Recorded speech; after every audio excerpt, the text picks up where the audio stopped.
Bonjour à tous, bienvenue pour ce webinaire sur l'obtention rapide du remboursement du CIR. On va attendre encore une minute ou deux, le temps que les derniers participants nous rejoignent et puis après on va pouvoir commencer.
Bon, je pense que les derniers participants sont arrivés. Les derniers nous rejoindront au fur et à mesure. Donc, de toute façon, cette présentation, vous pourrez la consulter par la suite. On vous fournira aussi la présentation. Bienvenue aux derniers participants qui nous rejoignent. Donc, l'objectif aujourd'hui, c'est de vous présenter le crédit impôt recherche, crédit impôt innovation. Là, normalement, les sociétés qui ont clôturé au 31/12 donc ont déposé leur CERFA 2069 avec la déclaration des résultats.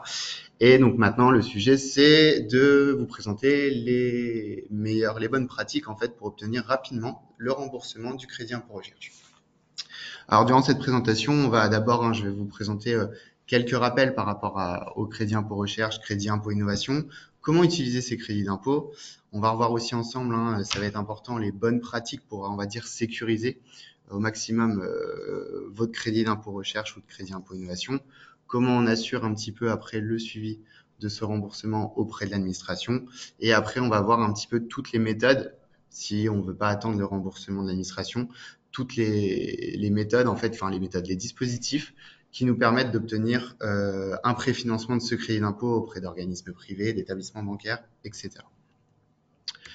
Donc rapidement, je vais vous représenter un petit peu la société Sogedev, donc société de conseil qui a été créée en 2002, donc il y a plus de 20 ans maintenant.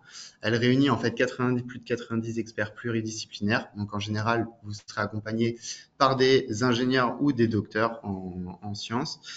Le siège principal, le siège de la société, donc, est en Île-de-France à Issy-les-Moulineaux. Vous avez également des agences à Lyon, Aix-en-Provence, Nantes, Toulouse et plus récemment Bordeaux et Strasbourg.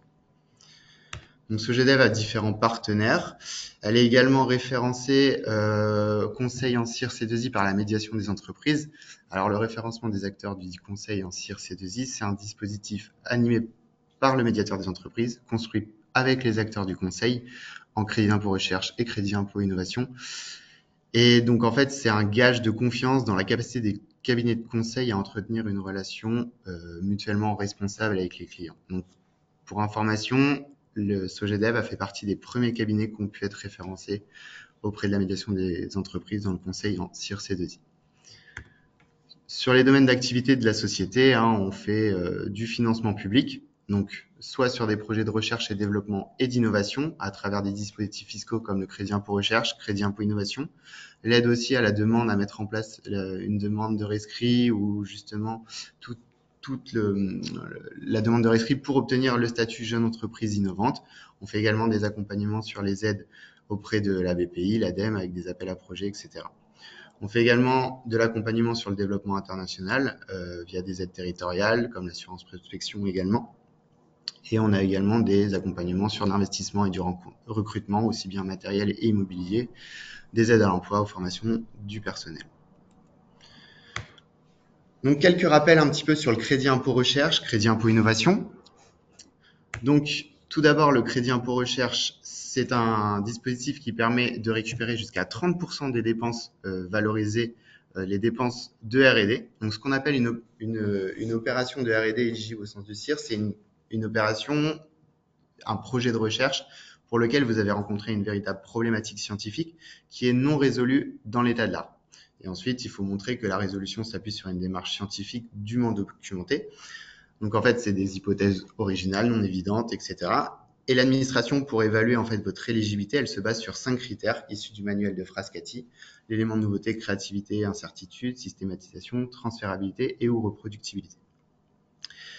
Alors attention, ici, il faut montrer votre capacité, il faut démontrer que vous respectez ces 5 critères-là. Donc là, il y a un point clé, un élément central en fait dans votre démarche, c'est vraiment de réaliser une analyse rigoureuse des connaissances disponibles dans la littérature. En fait, la démonstration de la nouveauté, par exemple, s'appuie sur la démonstration de l'analyse de l'état de l'art, démontrer que les résultats que vous apportez sont réellement nouveaux au regard des connaissances disponibles. Pareil sur la créativité, hein, l'élément d'incertitude, c'est votre capacité à mener un raisonnement, poser des hypothèses, etc. C'est de démontrer que finalement, dans la littérature, ces hypothèses-là n'ont pas été réellement étudiées ou en tout cas testées dans votre domaine, par exemple. Donc voilà, donc j'insiste bien, hein, l'état de l'art, c'est vraiment un point central. Ça va permettre de démontrer qu'un certain nombre de critères sont respectés, par exemple. Si vous rentrez dans une démarche qui n'est pas forcément éligible au crédit impôt recherche, on peut également se poser la question de l'éligibilité face au crédit impôt innovation. Donc ce crédit d'impôt, en fait, celui-là permet de récupérer jusqu'à 20% des dépenses du projet en crédit d'impôt. Donc ça, c'était jusqu'au 31/12/2022. Maintenant, depuis le 1er janvier 2023, on peut récupérer jusqu'à 30% des dépenses. Alors, contrairement au crédit impôt recherche, le crédit impôt innovation est plafonné à 400 000 euros de dépenses. Donc, ça permettait de récupérer jusqu'à 80 000 euros avant le 1er janvier. Et là, depuis le 1er janvier 2023, on peut récupérer jusqu'à 120 000 euros. Donc attention, il y a certaines conditions aussi qui s'appliquent. Il faut être une PME au sens communautaire et ne pas être en difficulté non plus financière. Donc cette fois-ci, ce crédit d'impôt permet de valoriser en fait des projets de conception de prototypes de produits nouveaux sur le marché, qu'on va commercialiser sur un marché et qui présentent des performances techniques, fonctionnelles, ergonomiques et le dernier critère, éco-conceptuel. Donc il faut au moins rentrer dans ces performances-là et démontrer que ces performances sont supérieures à ce qu'on rencontre déjà comme produit ou comme offre déjà disponible sur le marché.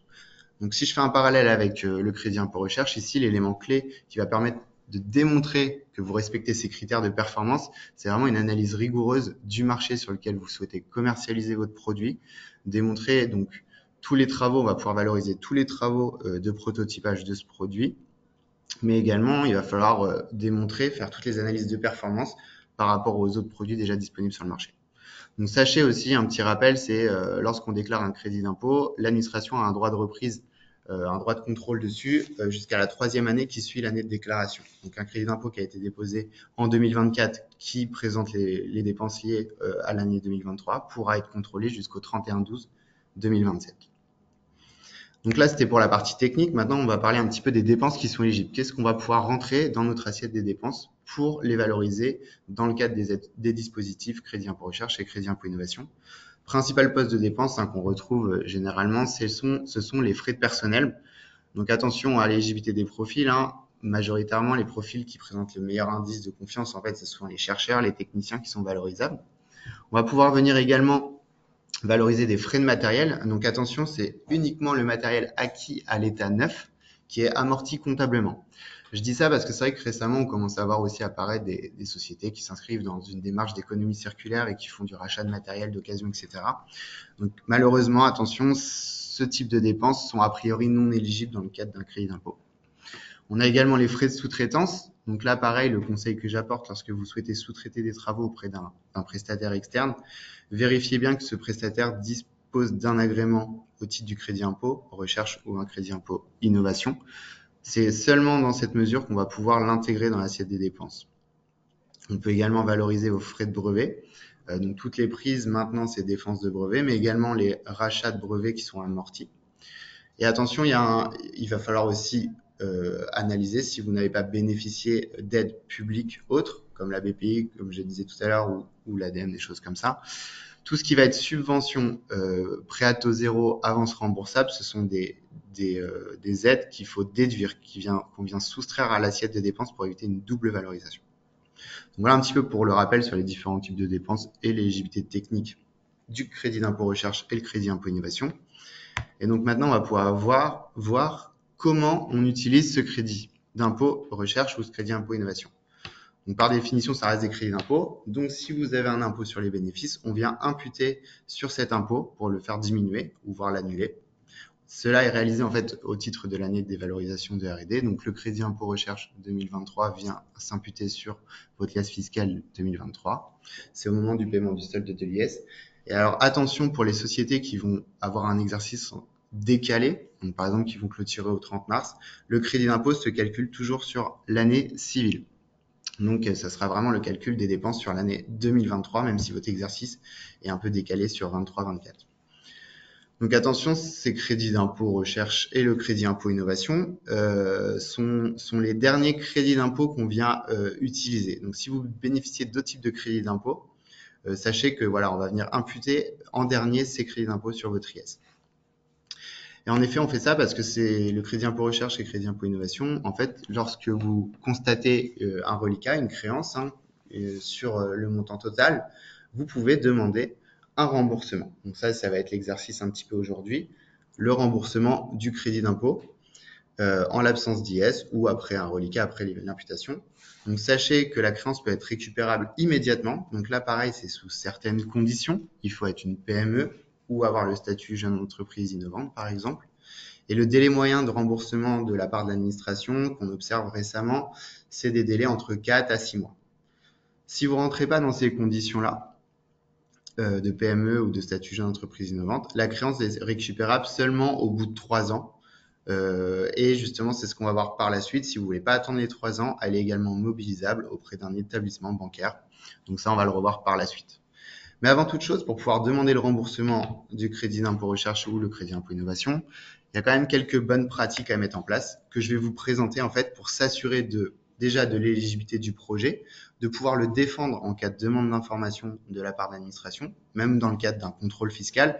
Et en fait, les éléments qu'on va voir qu'il va falloir préparer pour tout ça, ce sont également les éléments qui vont être demandés en fait par les organismes qui vont éventuellement préfinancer votre crédit d'impôt recherche ou crédit impôt innovation. Donc, au niveau des bonnes pratiques, comme on l'a vu tout à l'heure sur les critères d'éligibilité, il faut bien s'assurer de l'éligibilité de vos projets retenus. Donc, recueillez bien aussi tous les justificatifs financiers, administratifs, mais aussi techniques au fur et à mesure, au fil de l'eau. Sachez aussi, si vous avez un moindre doute, n'hésitez pas, il y a la possibilité de faire des demandes d'un rescrit du CIR C2I auprès de l'administration. Alors attention au délai, c'est entre 6 mois, enfin c'est maximum 6 mois avant la date limite de dépôt de la déclaration CIR et C2I. Donc ça, l'avantage d'un rescrit, c'est qu'on demande l'avis express de l'administration, qu'elle valide notre éligibilité pour pouvoir sécuriser. C'est la meilleure manière pour moi de sécuriser votre l'éligibilité au crédit d'impôt recherche. Et donc quelques petits points de vigilance aussi par rapport à la récupération de toutes les informations. Par exemple, il y a les CV diplômes, consignez bien ça, récupérez bien ces informations. Par exemple, les diplômes, lorsqu'une personne quitte la société en cours d'année, ça peut être parfois délicat de récupérer son diplôme a posteriori. Attention aussi, là j'attire vraiment votre attention, c'est des pratiques qu'on observe en fait systématiquement, qu'on observe là, tout le temps en ce moment, c'est systématiquement demandé, c'est les feuilles de temps détaillées des personnes qui ont participé au projet et leurs contributions. Donc là pareil, c'est vraiment essayer de bien mettre en place tous les outils qui permettent d'assurer un bon suivi de temps des personnes pour pouvoir bien justifier leur participation aux différentes phases de projet. Donc c'est vraiment essayer de bien anticiper, c'est le maître mot, je pense, anticiper un petit peu cette démarche-là. Je vous ai remis en fait un petit peu la même diapositive, j'insiste. C'est vraiment, vous aurez la présentation après, donc ça vous permet d'avoir une autre façon de présenter les choses, mais c'est vraiment c'est le suivi technique, bien consigner, bien formaliser votre problématique rencontrée, faites bien votre analyse de l'état de l'art en amont, vérifiez bien l'éligibilité, tous ces critères-là. Et pareil sur le suivi administratif, comme je viens de le dire, le CV, le diplôme, les contrats, fiches de poste, vérifiez l'éligibilité. Et le dernier point qui j'ai séparé parce qu'il est vraiment essentiel et parfois un peu compliqué pour les sociétés à comprendre et pas forcément mis en place lorsqu'on est une jeune société, c'est vraiment le suivi des temps des contributions des personnels affectés. Souvent, je rencontre des clients qui m'expliquent que leurs développeurs ou voilà, leurs chercheurs sont à 100% de leur temps sur sur le projet de recherche. Sachez que c'est difficile, c'est pas forcément accepté par l'administration, surtout si vous n'avez pas la manière de quoi le démontrer factuellement. Et voilà, il y a toujours du temps passé sur des réunions internes aux entreprises, des déplacements parfois sur des salons un peu business. Ça, c'est du temps qui n'est pas forcément éligible. Il y a la rédaction de la documentation technique, faut y penser, mais voilà, c'est des phases qui ne sont pas éligibles. Et forcément, si vous affichez un 100%, l'administration sait bien qu'il n'y a pas que de la conception, du prototypage ou voilà de l'expérimentation qui est réalisée par les personnes. Donc là, voilà, vous affichez déjà un premier indice sur le fait qu'il n'y a pas de réel suivi de temps. Les outils que je peux proposer, c'est vraiment, voilà, quand vous avez des personnes qui sont à 100% sur des projets de R&D, demandez-leur simplement de noter les temps où ils ne le font pas. Voilà, s'ils vont pas le faire tous les jours, ça permet d'avoir déjà un premier suivi. Et inversement, pour les personnes qui sont plutôt sur du management, qui sont pas réellement sur la conception de prototypes, le jour où ils le sont vraiment, ils peuvent noter ce temps-là. Alors, j'ai une première question. Depuis 4 ans, je récupère mon CIR dans le mois de sa déclaration. J'ai appris cette année que ce n'était pas vrai, que si mon CIR est inférieur à 100 000 euros. Est-ce une règle de mon SIE ou une règle générale? C'est une bonne question. Alors en effet, en fonction des SIE, ça diffère, ça c'est sûr. Il n'y a pas forcément de règle générale. Et ce que je peux vous dire, on n'a pas forcément l'information sur ce qui se passe réellement sur la manière de fonctionner du SIE, mais c'est vrai que le SIE peut fonctionner avec un certain nombre de critères en fait pour valider directement ou pas une demande de remboursement. Il peut y avoir justement ce critère de montant inférieur à 100 000 euros, ça va pas forcément déclencher une demande d'information, etc. Et ça va plutôt engager directement sur le remboursement. Il peut y avoir d'autres éléments qui peuvent tenir compte que je connais pas malheureusement. Mais ça dépend des SIE. Je pense pas que ça soit une règle générale, mais voilà, il est possible que des SIE disent bon, pour les montants de crédit d'impôt inférieurs à 100 000 euros, pas forcément de demande d'information, on rembourse. Et généralement, ce qu'ils font, c'est voilà, ils vont rembourser. Et s'ils veulent vérifier, ils vont plutôt déclencher un contrôle fiscal pour après, par la suite, revérifier de la bonne éligibilité de votre projet. Donc d'ailleurs, cette question tombe très bien. Ça va nous permettre de parler justement de ce suivi de remboursement. Donc voilà, c'est important de bien consigner, de bien tout préparer en amont. À partir du moment où vous déclarez du crédit d'impôt, un crédit d'impôt recherche, un crédit d'impôt innovation, vous le déclarez via le CERFA 2069A. Et pour faire une demande de remboursement, on joint le formulaire 2573, par exemple. Il y a aussi le 2069A RCI, enfin voilà, il y a un certain nombre d'éléments. Et donc à partir de là, je vous préconise d'avoir un suivi quand même efficace. Il faut être actif sur le suivi de votre remboursement, s'assurer de la bonne réception des éléments du SIE. Ça nous arrive que parfois le formulaire 2573 n'a pas été fourni et donc on se retrouve avec des clients qui attendent leur remboursement mais finalement ils n'ont jamais fait la demande. On va bien s'assurer que tous les éléments ont bien été déposés. Comment prendre contact avec votre SIE? Donc là, il y a une approche, enfin, c'est une méthode qui s'est généralisée maintenant, qui est la seule voie un petit peu de contact avec l'administration. C'est passer tout simplement par votre espace professionnel impôt.gouv. Vous pouvez récupérer les coordonnées de votre contact SIE, mais notamment via la messagerie sécurisée. Voilà, vous pouvez envoyer un premier message. Après, par la suite, vous pouvez essayer de récupérer des coordonnées téléphoniques, etc. et pouvoir échanger par téléphone. En tout cas, le canal à favoriser, on va dire, en premier pour le suivi, c'est la messagerie sécurisée. Sachez que si vous êtes accompagné par un cabinet de conseil qui vous a aidé à réaliser le calcul de votre crédit impôt recherche, il peut également assurer le suivi. Votre expert comptable également pourrait assurer le suivi. Et dans ce cas-là, vous pouvez lui faire une délégation pour qu'il ait accès à votre messagerie. Alors, sachez que si vous donnez l'autorisation, que vous déléguez l'accès à votre messagerie sur votre compte impôt.gouv, sachez que voilà, le cabinet, la personne qui fera votre suivi n'aura accès qu'à cette messagerie. Elle n'aura pas accès à d'autres informations. Ça, c'est important. C'est des questions que j'ai souvent. La délégation, on peut paramétrer et donc on n'aura accès qu'à cette messagerie. Et ça peut être vraiment intéressant de déléguer un petit peu parce que souvent on n'a pas le temps d'assurer un bon suivi. On ne sait pas forcément non plus comment aborder les choses. Voilà, ça peut être une approche intéressante aussi à connaître. Donc voilà, donc ça c'est pour le suivi de remboursement. Je le rappelle, les délais vraiment qu'on observe, c'est 4 à 6 mois, mais ça peut être beaucoup plus long. Notamment, il peut y avoir, comme on abordait le sujet juste avant, il peut y avoir aussi une demande d'information. L'administration, donc je le rappelle, va exiger que vous lui fournissiez tous les justificatifs nécessaires pour défendre en fait votre éligibilité, hein, pour valider le fait que vous avez bien le droit de bénéficier de ce crédit d'impôt recherche, crédit impôt innovation. Donc si vous avez déjà tout préparé ces éléments-là, vous avez 30 jours pour répondre de manière générale et on peut demander une prorogation de 30 jours supplémentaires. Et si vous répondez rapidement, votre dossier, en fait, ça va le débloquer et le processus va reprendre tout de suite. Plus vous mettez de temps à fournir les éléments de réponse, on va dire, ça met un peu en stand-by votre dossier, le traitement de votre dossier auprès de l'administration. Donc, ça va retarder encore un peu plus le remboursement obtenu. Donc voilà, donc c'est vraiment important et les délais peuvent vraiment aller jusqu'à 1 an lorsque ça traîne, s'il peut y avoir des demandes complémentaires, voilà, il peut y avoir un échange, etc. Donc, il y a aussi d'autres méthodes, d'autres approches qui permettent de financer le crédit impôt recherche de manière beaucoup plus rapide. Et donc, c'est faire financer sa créance.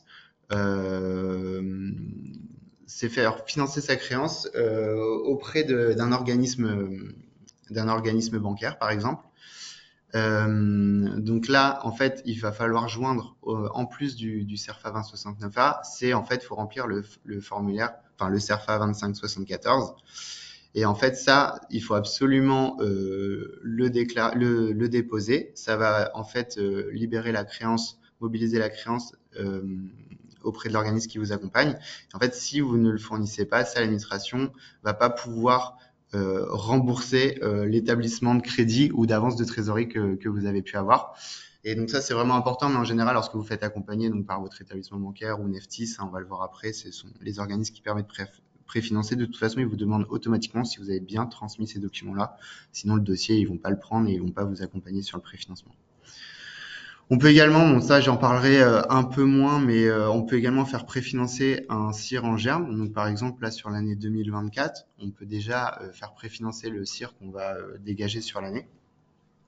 Alors attention, c'est sous certaines conditions, hein. Ça peut être intéressant pour avoir une avance de trésorerie, mais c'est vraiment sous certaines conditions. En général, ça s'applique, donc c'est uniquement Neftis, à ma connaissance, qui le fait encore. Et c'est uniquement pour des sociétés qui auraient déjà déclaré du CIR auparavant, parce que l'estimation se base sur les dépenses. Il y a une estimation des dépenses qu'on va réaliser au cours de l'année, mais on va également regarder le montant de votre CIR précédent. Donc voilà, bah, c'est ce que je viens de dire, j'ai passé. Donc les différents acteurs de préfinancement pour le crédit impôt recherche. Donc là, j'en ai déjà cité quelques-uns. L'établissement bancaire, vous avez la BRED hein, qui le fait. Mais voilà, je sais qu'il y a d'autres établissements qui vont pouvoir le faire. SG, je crois qu'on fait du préfinancement aussi. Alors attention, ici, il faudra se renseigner directement auprès de sa banque. Chacune des banques a ses conditions particulières. Voilà, c'est différentes modalités. Donc, on vous encourage à vous renseigner directement auprès de votre banque. On a également Neftis qui offre donc son produit Préficir. Donc lui, ça permet, cette offre-là permet d'aller chercher un préfinancement de votre crédit impôt recherche. Alors, le Neftis ne fait que du préfinancement de crédit impôt recherche. Il ne fait plus le préfinancement du crédit impôt innovation. Donc voilà, ça c'est important aussi de noter. Et donc, il va pouvoir préfinancer uniquement des crédits impôt recherche dont le montant est supérieur à 100 000 euros. Première condition. Il ne faut pas avoir de procédure collective en cours. Et voilà, une certaine continuité dans l'exploitation de l'activité. Il faudra, donc là, il va y avoir une vérification de votre éligibilité par un auditeur externe, donc j'y reviendrai sur la diapositive suivante, qui va valider ou pas votre projet valorisé. Il va falloir valider au moins 80% pour que, voilà, il faut que ça soit 80% soit validé par l'auditeur pour qu'on puisse obtenir le préfinancement auprès de Neftis. Donc les montants avancés hein, vont jusqu'à 92,5% du montant de la créance constatée. Bien sûr, ça a un coût et le taux du prêt en général est de 4,5% par an plus l'Euribor. Il y a également un autre moyen, un autre organisme qui va pouvoir faire du préfinancement du crédit impôt recherche. c'est la BPI, avec Avancir Plus, je crois, le produit s'appelle. Donc là, attention, c'est pareil, les conditions ici, ça ne concerne que les ETI et les grandes entreprises. On va pouvoir faire préfinancer un CIR dont le montant annuel est supérieur à 30 000 euros. Les montants avancés là sont inférieurs à Neftis, hein, c'est jusqu'à 80% de la créance et ça dépend justement du domaine de recherche qui est valorisé en plus. Et les commissions indexées sur le Ribor, 3 mois moyenne plus marge, voilà, c'est un coût aussi voilà, non négligeable hein, qu'à prendre en compte lorsqu'on va solliciter BPI. Donc, je vais revenir un petit peu plus en détail, c'est sur le préfinancement via Neftis. Alors, je reviendrai dessus, mais voilà, la réalisation de l'audit par un auditeur externe, en fait, Neftis fait appel à des cabinets de conseil experts sur les dispositifs crédit impôt recherche, et notamment Sogedev est un cabinet partenaire de Neftis, donc on va réaliser des audits pour le compte de Neftis. Donc comment ça se passe plus en détail. Donc là vraiment c'est vraiment à votre initiative, hein. C'est à vous de contacter Neftis. Par exemple, si on vous accompagne sur ces dispositifs-là, c'est pas nous qui allons faire l'intermédiaire et remplir votre première démarche en ligne pour voilà lancer, on va dire remplir votre dossier et relancer Neftis, etc. C'est vraiment à votre charge sur cette partie-là. Donc, il y a un dossier en ligne à remplir hein, avec différentes informations. Il va falloir aussi transmettre toutes les pièces, dont par exemple le formulaire 2574. Il va falloir également déposer tous les éléments justificatifs financiers, votre dossier technique hein, qui va permettre de décrire le projet qui a été valorisé, etc. À partir de là, Neftis va pouvoir valider hein, ce dossier-là, va vous proposer une offre pour pouvoir préfinancer ce CIR. Et donc là, à partir de là, vous allez être mis en contact avec un expert donc pour la réalisation d'un audit. Donc, comment ça se passe? C'est assez rapide. Hein. En général, on essaie de faire ça sur quelques jours, semaines. Vous êtes mis en relation avec l'expert. On va réaliser un audit technique. Voilà, on va déjà consulter un petit peu tous les éléments que vous nous avez transmis. S'il manque des choses, on va les demander à ce moment-là. On va pouvoir aussi poser des questions pour comprendre davantage certains points, valider des points d'éligibilité aussi pour s'assurer qu'on a bien compris les choses. Et à partir de là, nous, on formalise un rapport d'audit qu'on transmet directement à Neftis. Alors, sachez que sur les retours d'audit que vous allez pouvoir consulter par la suite, parce que c'est Neftis qui vous le retransmettra après ce rapport d'audit, il y a 3 notes possibles. Alors, comment ça se passe? Ces 3 notes, on va dire 3 notes, mais c'est 3 catégories. Catégorie 1, 2 et 3. Pour la première catégorie, donc lorsque votre dossier a été noté catégorie 1, c'est que le projet est vraiment éligible sans remarque particulière et que le dossier justificatif répond parfaitement aux attentes d'un expert de l'administration fiscale. Dans la deuxième catégorie, donc catégorie 2, il y a 2 sous-parties. Il y a le 2.1. Donc, c'est un projet qu'on considère éligible, mais le formalisme du dossier ne correspond pas forcément aux attentes d'un expert ou n'est pas complètement prêt. Donc, il y a des préconisations qui sont à mettre en avant sur les points à revoir et à renforcer. Ou alors, il y a aussi 2.2, le projet est partiellement éligible avec le dossier justificatif. Des phases de projet peuvent ne pas correspondre à la définition de recherche et développement en sens fiscal. Et à partir de là, l'auditeur en fait va même proposer un montant de dépenses sécurisé, donc une estimation basse de votre crédit d'impôt recherche qui sera proposé et qui va pouvoir aussi ajuster le préfinancement de la part de Neftis. La troisième catégorie, donc là, c'est un projet il est non éligible où voilà, il peut être partiellement éligible, mais il n'y a pas le dossier justificatif, on ne pourra pas le défendre dans le cadre d'une demande d'information en l'état, donc il y a un réel risque de rejet de la part de l'administration. Donc voilà, dans cette phase un petit peu de formalisation du rapport d'audit, il peut y avoir des phases d'aller-retour. Hein. On essaie toujours de, voilà, s'il faut, il peut y avoir un échange complémentaire pour s'assurer qu'on a bien compris, etc. Et ce qui est vraiment intéressant un petit peu avec le produit, voilà, l'offre de Neftis, c'est que le préfinancement, à partir du moment où le rapport d'audit a été transmis à Neftis, Neftis après vous le transmet, le préfinancement est versé dans les 40 et 72 heures après la remise du rapport d'audit et la signature électronique bien sûr des contrats. Donc voilà, donc c'est vraiment assez rapide. En plus, à partir du moment où vous avez commencé, on va dire, à déposer votre dossier en ligne, on prend contact avec vous, enfin Neftis prend contact avec vous assez rapidement et généralement en moins d'un mois, voilà, quelques semaines, un mois, euh, tout est fini, la mission est terminée et voilà, vous touchez le remboursement. Donc si on fait un petit bilan, en fait, ce qui est vraiment intéressant avec les préfinancements, c'est qu'on va avoir un gain de trésorerie immédiat en quelques jours ou semaines.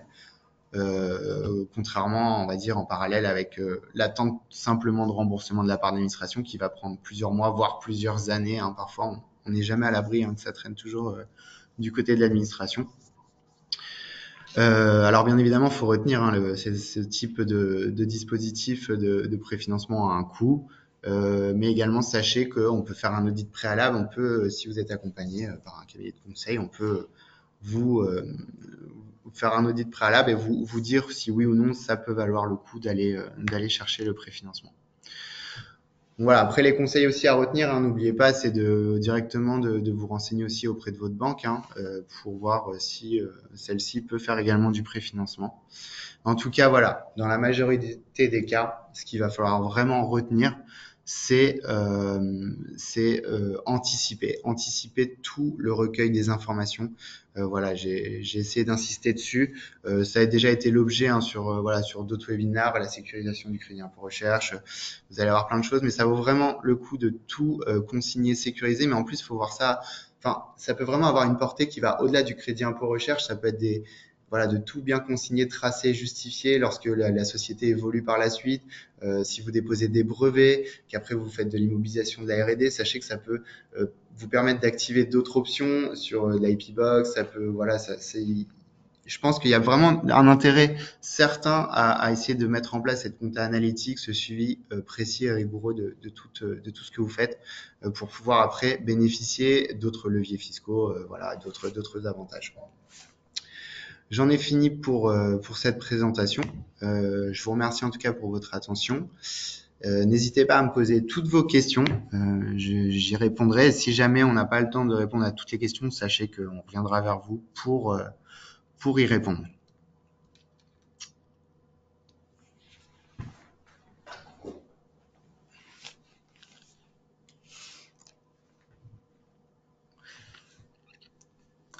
Alors, j'ai une question. Donc, ma société déclare un crédit impôt recherche supérieur à ce qui a été validé par l'auditeur Neftis. Comment se passe-t-il? Ah oui, donc là on est dans la catégorie où justement Neftis a considéré que toute la partie du financement, si j'ai bien compris, n'était pas éligible et en finance qu'une partie.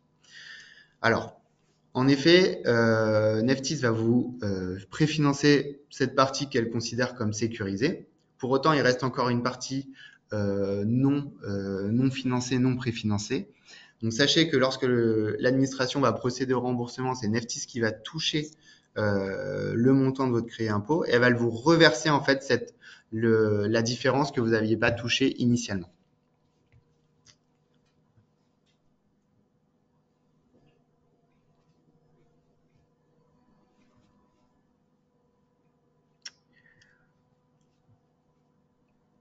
Donc j'ai une autre question, c'est alors que faire en cas de demande d'information ou contrôle fiscal?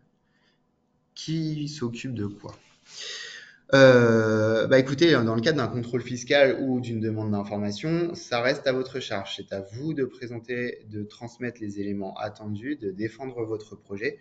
Pour autant, je vous recommande de quand même tenir informé votre organisme qui a préfinancé votre crédit d'impôt recherche, en l'occurrence Neftis par exemple, et voilà, de bien les tenir informés. Mais en tout cas, ça reste à votre charge, c'est votre projet. C'est de toute façon, vous restez l'expert de la partie technique, donc vous êtes quand même le mieux placé pour aller défendre aussi le projet sur ces parties-là. Donc voilà, ça reste à votre charge.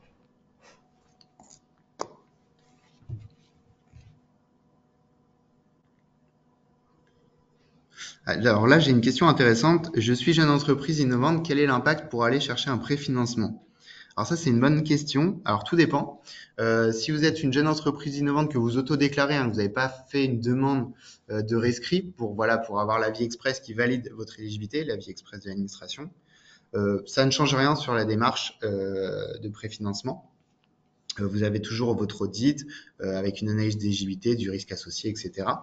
En revanche, si vous disposez d'un rescrit, que c'est validé par l'administration, c'est vrai que ça va pouvoir permettre d'accélérer l'audit dans les échanges avec l'expert chez Neftis pour obtenir votre préfinancement. Donc ça, oui, voilà, ça c'est intéressant. Mais c'est même cas de figure hein, si vous avez bénéficié d'un rescrit crédit impôt recherche sur le sujet.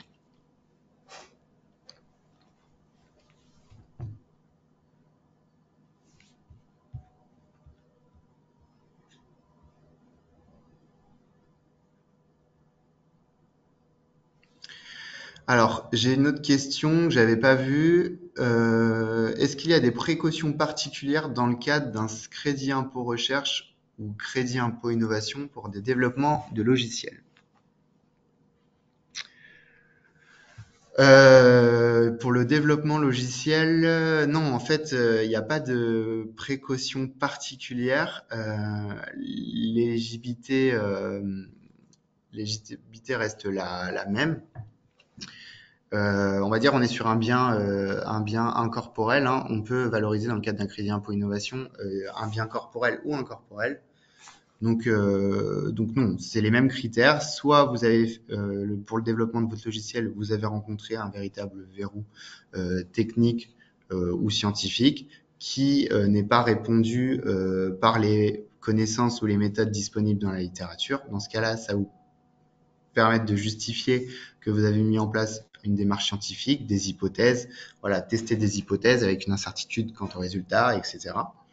Si dans ce cas-là, vous n'êtes pas forcément sur de la recherche, mais plutôt sur la conception d'un développement logiciel, on va dire d'un prototype, hein, dans ce cas-là, il va falloir simplement démontrer sur les mêmes critères qu'il y a une supériorité au niveau des performances techniques, fonctionnelles ou ergonomiques par rapport aux autres logiciels disponibles, les logiciels concurrents disponibles sur le marché sur lequel vous souhaitez adresser votre produit.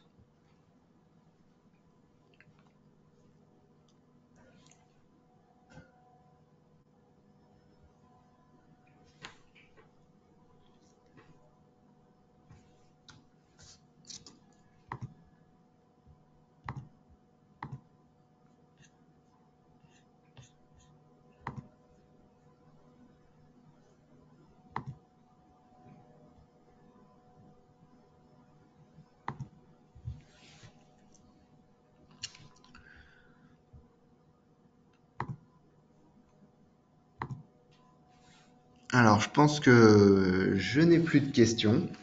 En tout cas, voilà, n'hésitez pas à revenir vers nous hein, si vous avez les coordonnées, si vous avez la moindre question. On vous répondra bien évidemment. Je vous remercie une nouvelle fois hein, pour votre participation. Et en tout cas, voilà, n'hésitez pas à suivre nos actualités hein, pour les prochains webinars, prochaines présentations. Bonne journée à tout le monde et au revoir, à bientôt.